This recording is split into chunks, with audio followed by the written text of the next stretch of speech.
Hadirin kaum muslimin, jemaah Jumat yang insyaallah sama berbahagia. Tentu pada kesempatan yang berbahagia ini pantas kita ucapkan puja dan puji syukur kepada Allah Subhanahu wa taala. Kalau Allah masih memberikan panjang umur kepada kita sekalian, Allah masih memberikan pada kesempatan berbahagia ini nikmat iman dan Islam, sehingga kita bisa dapat atau mampu melaksanakan atau menunaikan salah satu kewajiban sebagai seorang muslim yang insya Allah kita laksanakan sholat Jumat secara berjamaah di masjid yang sangat kita cintai ini. Salawat dan salam kita haturkan kepada Nabi kita Muhammad SAW. Mudah-mudahan kita sebagai pengikutnya tetap diberikan ketetapan iman dan keyakinan agar kita tetap melaksanakan seluruh perintah Allah Subhanahu wa taala dan seluruh larangan Allah Subhanahu wa taala kita tinggalkan. Kaum muslimin jamaah Jumat yang insyaallah dirahmati Allah Subhanahu wa taala, pada kesempatan yang sangat berbahagia ini izinkan kembali membawakan sebuah khutbah Jumat yang saya beri judul menjaga kualitas sholat yang kita laksanakan dalam kehidupan keseharian kita dengan menghindar dari sifat-sifat yang tercela. Kaum muslimin jamaah Jumat yang dirahmati Allah,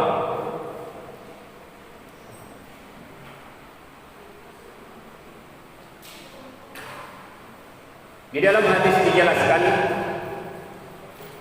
awal ma yusabu bila yaumil qiyamati shalah fa in salat sair amalihi wa in fasadat sair amalihi.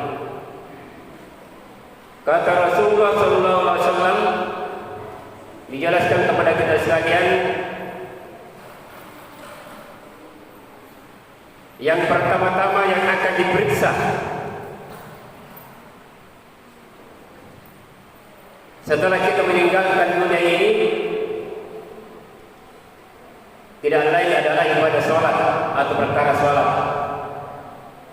Kalau sholat yang kita laksanakan kata Rasulullah SAW kita laksanakan yang sempurna dengan baik atau sesuai dengan tuntunan Rasul baginda Nabi besar Muhammad SAW, maka seluruh amalan yang pernah kita lakukan di dalam kehidupan dunia tercinta ini akan diterima pula. Tetapi sebaliknya, jemaah Jumat yang berbahagia, kalau amalnya atau ibadah yang kita laksanakan, sholat yang kita laksanakan ini tidak baik atau sering kita tinggalkan dalam kehidupan kita, dikhawatirkan seluruh amal yang kita laksanakan akan tertolak. Inilah menjadi salah satu bagian di dalam kehidupan kita ini, bagaimana kita caranya memperhatikan salah satu ibadah ini merupakan induk dari semua ibadah yang kita laksanakan, manakala ibadah yang lain diterima di sisi Allah Subhanahu wa taala. Oleh karena itu, jemaah Jumat yang berbahagia, untuk menjaga kualitas daripada ibadah sholat yang kita laksanakan, tentu kita harus menghindari beberapa macam sifat-sifat tercela. Salah satu sifat tercela itu yang telah dijelaskan, diriwayatkan oleh Abu Hurairah radhiyallahu anhu, yakni adalah apabila dia berbicara dia dusta, apabila dia berjanji dia ingkar, dan apabila dipercaya dia khianat. Ini dijelaskan hadis riwayat Bukhari. Oleh karena itu, jemaah Jumat berbahagia, manakala dalam kehidupan kita, di hati kita bercokol yang namanya sifat seperti ini, maka kita dianggap sebagai umat Muhammad SAW itu dikategorikan sebagai orang munafik. Nah, orang munafik inilah yang dijelaskan 3 model yang saya sampaikan tadi itu terkait dengan sifat munafik ini. Jangan sampai dalam kehidupan kita bercokol sifat seperti ini, maka ini termasuk salah satu daripada mengurangi kualitas daripada sholat yang kita laksanakan. Bahkan jamaah Jumat yang dirahmati Allah Subhanahu wa taala, dalam surah An-Nisa ayat 45 itu, bahwa balasan orang-orang munafik itu di hari kiamat nanti adalah tingkatan neraka yang paling bawah, kata Allah Subhanahu wa taala yang telah dijelaskan di dalam surah An-Nisa ayat 45. Nauzubillahi min dzalik. Kalau begini benarnya dia macam-macam berbahagia, berarti kita termasuk salah satu daripada Allah Subhanahu wa taala sangat berudi manakala ada sifat yang kita miliki. Karena sifat ini terkadang kita lakukan itu karena biasanya kita laksanakan sudah menjadi suatu kebiasaan di dalam kehidupan kita. Oleh karena itu, jemaah Jumat yang berbahagia, sifat satu ini insya Allah tidak ada di dalam kehidupan kita. Kemudian berikut, jemaah Jumat yang berbahagia, untuk menjaga kualitas daripada sholat yang kita laksanakan dalam kehidupan kita adalah bagaimana di dalam kehidupan kita ini menjauhi minuman keras atau khamar.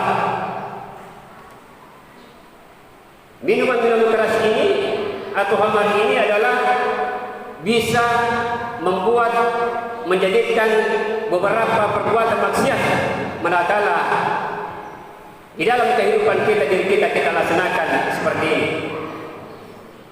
Salah satu contoh jemaah Jumat yang dirahmati Allah Subhanahu wa taala, ketika kita minum sudah khamar atau minuman keras di sini, termasuk salah satu contoh itu adalah syaf tikus. cap tikus ini pernah ditemukan di daerah Poso sana. Kebetulan ada teman saya mencoba itu cap tikus. Ternyata hasil dari cap tikus itu bukan berdampak positif, tetapi negatif. Apa yang terjadi sama jemaah yang berbahagia? Ketika dia minum cap tikus itu kurang lebih 3 gelas, maka dia lari sama dengan tikus. Inilah bahayanya minuman keras ini. Karena minum cap tikus ini sama dengan diperas air keringat kita itu, tetesannya yang diambil sampai belum menjadi namanya cap tikus. Dampaknya jamaah Jumat yang berbahagia termasuk juga air. Kalau kita minum berlebihan, kita mabuk karenanya. Kenapa saya katakan bahwa ini juga bagian daripada perbuatan maksiat lainnya? Karena ketika dia minum minuman keras, hilang konsentrasi, akal pikiran. Tiba-tiba misalnya dalam kehidupannya dia berjalan, dia melihat seorang perempuan, timbul pikiran yang negatif. Dia memperkosa perempuan ini agar tidak ketahuan perbuatannya, maka dia mencoba untuk membunuh. Ini ada beberapa perbuatan maksiat yang dia laksanakan manakala dia mencoba mendekati yang namanya minuman keras ini. Dan ini termasuk berbahaya pada diri kita, apalagi orang lain. Jemaah Jumat yang dirahmati Allah Subhanahu wa taala. Dalam hadis dijelaskan riwayat Abdullah bin Amir, Rasulullah SAW bersabda bahwa orang yang minum minuman keras itu tidak diterima solatnya selama 40 hari. Nauzubillahi min dzalik. Seorang kembali Abdullah bin Amir menjelaskan kepada kita sekalian, Rasulullah SAW bersabda bahwa manakala dalam kehidupan kita mencoba menjadikan suatu kebiasaan minum minuman keras ini, maka sholat yang kita laksanakan dalam kehidupan kita itu tidak diterima. Kalau kita sholat tidak diterima, bagaimana dengan ibadah-ibadah yang kita lakukan yang lain seperti puasa, sedekah, amal jariah kita yang lainnya? Tentu juga akan tertolak karena sudah bercampur bau antara yang hak dan batin, perbuatan maksiat. Ini termasuk jamaah Jumat yang berbahagia, melemahkan atau mengurangi daripada kualitas sholat yang kita laksanakan di dalam kehidupan keseharian kita. Jamaah Jumat yang dirahmati Allah Subhanahu wa taala. Kemudian yang berikut, ada juga yang bisa mengurangi kualitas daripada sholat yang kita laksanakan. Yang ini ada hanya sifat yang biasanya membiasakan diri mencari dukun atau tukang ramal. Jadi hati-hati jemaah Jumat yang berbahagia, jangan sampai dalam kehidupan kita sengaja mencari dukun atau orang-orang tua pintar misalnya meramal seseorang itu bahwa begini rezekinya, umurnya begini. Ingat jamaah Jumat yang dirahmati Allah Subhanahu wa taala, jangan sampai kita masuk dalam kategori musyrik, bahkan syirik, tidak mempercayai daripada ketetapan Allah Subhanahu wa taala dalam kehidupan kita. Jemaah Jumat yang dirahmati Allah Subhanahu wa taala, dalam surat An-Nisa ayat 48, Inna Allah la yaghfiru an yushraka bihi wa yaghfiru ma duna dzalik.